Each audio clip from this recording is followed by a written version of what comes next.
आज अंकिता के कॉलेज का पहला दिन था और वह अपने कॉलेज के पहले दिन को लेकर इतना खुश थी कि वह क्लास शुरू होने के 1 घंटे पहले कॉलेज पहुंच गई थी। अंकिता अपने क्लास में जाकर बैठ जाती है।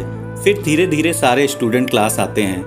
कुछ समय बाद टीचर आते हैं और अपना परिचय देते हैं। तभी दरवाजे से शिवम की आवाज आती है, सर क्या मैं अंदर आ सकता हूँ? टीचर कहते हैं यस कम इन। अंकिता शिवम की तरफ देखती है। शिवम क्लास की आखिरी बेंच पे जाके बैठ जाता है। थोड़ी देर बाद टीचर सभी स्टूडेंट से कहते हैं कि 2 दिन बाद आप लोगों का फ्रेशर पार्टी होगा।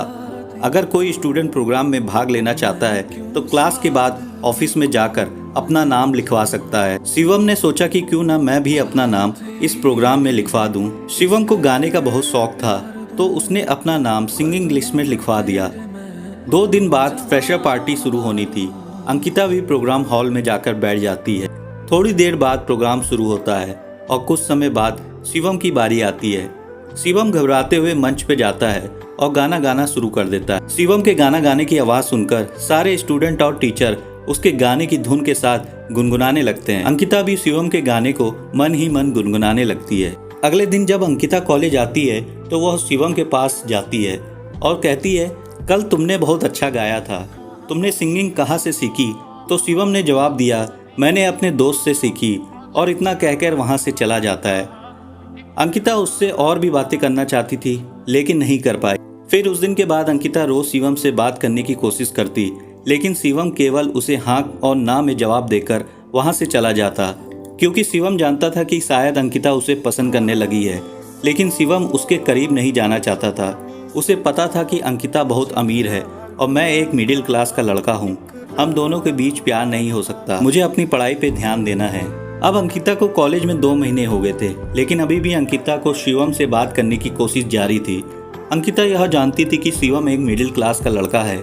इसके बावजूद वो शिवम को पसंद करने लगी है, लेकिन अंकिता ने कभी भी अपने दिल की बात शिवम को नहीं बताई। एक दिन अंकिता शिवम के पास जाकर कहती है, आज मेरी कार खराब हो गई है, क्या तुम मुझे अपने बाइक से मेरे घर पर छोड़ सकते हो?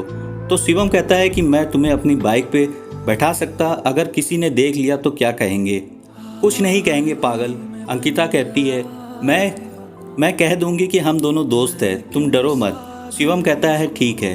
शिवम अपनी बाइक लेकर आता है। अंकिता बाइक पर बैठ जाती है। शिवम अंकिता को लेकर निकल पड़ता है। अंकिता बहुत खुश थी। वह शिवम से कहती है कि काश तुम मुझे रोज इसी तरह अपनी बाइक में बैठाकर मेरे घर तक छोड़ने आते। शिवम अंकिता को कहता है कि ये आखिरी बार है, इसके बाद मैं दोबारा छोड़ने के लिए नहीं आऊँगा। कॉलेज के अगले दिन अंकिता फिर से वही बहाना बनाती है और शिवम से कहती है कि मेरी कार खराब हो गई है, क्या तुम मुझे घर तक छोड़ सकते हो? ये सुनकर शिवम अंकिता को मना कर देता है और कहता है कि मैंने तुम्हें कल ही कहा था कि मैं दोबारा तुम्हें अपने साथ नहीं ले जा सकता, तुम ऑटो से चली जाओ। ये कह के शिवम वहाँ से चला जाता है। अंकिता को बहुत बुरा लगता है। वह मायूस होकर घर चली जाती है। अगले दिन जब शिवम कॉलेज आता है तो उसे क्लास में अंकिता दिखाई नहीं देती। 4 दिन बीत जाते हैं लेकिन अंकिता कॉलेज नहीं आती। वह सोचने लगता है कि शायद मैंने उस दिन अंकिता को मना कर दिया, इसलिए वह नाराज होकर कॉलेज नहीं आ रही है। देखते ही देखते लगभग 1 सप्ताह से ज्यादा हो गया। शिवम अब अंकिता के बारे में सोचकर परेशान होने लगा। बाद में वह अपने आप को कहता है कि मैं क्यों अंकिता के बारे में सोचकर परेशान हो रहा हूँ। लेकिन सच तो ये था कि शिवम को भी अंकिता से प्यार होने लगा था। शिवम रोज अंकिता के घर के पास जाता, लेकिन उसकी इतनी हिम्मत नहीं थी कि वह उसके घर के अंदर जा सके। 1 महीने बाद मिड सेमेस्टर का एग्जाम आता है। उस दिन अंकिता एग्जाम देने के लिए कॉलेज आती है। अंकिता को देख शिवम बहुत खुश था। एग्जाम खत्म होने के बाद शिवम अंकिता के पास जाता है और उससे पूछता है कि तुम इतने दिनों से कॉलेज क्यों नहीं आ रही? तो अंकिता जवाब देती है कि मेरे कॉलेज आने या नहीं आने से तुम्हें क्या फर्क पड़ता है, तुम्हें तो सिर्फ अपने आप से मतलब है, और तुमने तो उस दिन मुझे घर छोड़ने से मना कर दिया था। शिवम, हाँ उस दिन मुझसे गलती हो गई, उसके लिए मैं तुमसे माफ़ी मांगता हूँ, प्लीज़ मुझे माफ़ कर दो। अंकिता कहती है कि तुम्हें नहीं पता, लेकिन मैं तुम्हें पसंद करने लगी थी। पता नहीं क्यों तुमसे बात करना, तुम्हारे साथ रहना मुझे अच्छा लगने लगा, लेकिन तुम मेरी फीलिंग्स को समझते ही नहीं।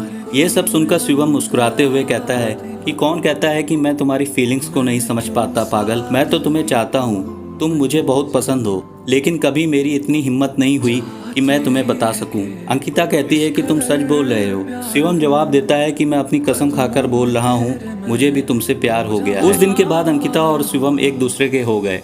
और प्यार के सफ़र में दोनों साथ चलने लगे।